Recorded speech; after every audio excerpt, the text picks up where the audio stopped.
అలా చేస్తాం సార్. ఇప్పుడు వచ్చి బయట వచ్చి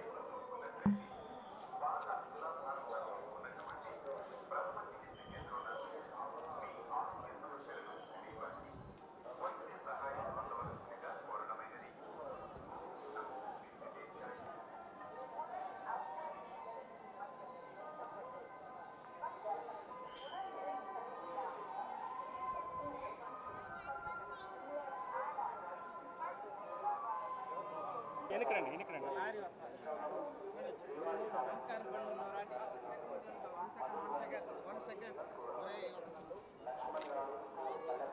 మా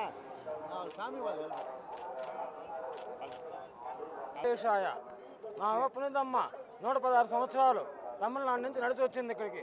శ్రీవారి పాదాలని నడిచి వచ్చింది. అది ఎవరో చూసి వీడియో వైరల్ చేస్తే చైర్మన్ సార్కి వెళ్ళిన దానికి చైర్మన్ సార్ మాకు వీఐపీ దర్శనం కల్పించి మాకు మా అమ్మమ్మని అందరినీ దర్శనం మాకు కల్పించారు.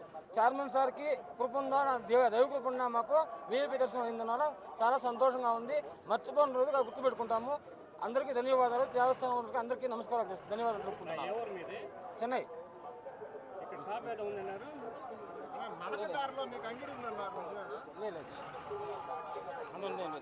మీరు వచ్చి ఎన్ని ఏళ్ళు అవుతుంది తిరుపతికి? నేను తిరుపతికి వచ్చి 10 సంవత్సరాలు అవుతుంది. 10 ఏళ్ళు అవుతుంది. 10 ఏళ్ళు తిరుపతి. నడక మార్గంలో మీకు అంగడి ఏమన్నా ఉందా? అట్టండి ఏం లేదు. మీరేం చేస్తా ఉంటారు? నేను కింద ఆటో దొరుకుంటాను సార్. ఆటో మేము ఆటో వెళ్తాం. పెద్ద వేడ ఉంటుంది, ఇంటికాడే ఉంటుంది. దర్శనానికి రావాలని ఎట్లా అనుకున్నారు? నడిచి ఆమె టార్చర్ చెప్పేసింది మాకు. ఆమె రావాలన్నా పోవాలి, నడిచే పోవాలని నడిచే వచ్చాం.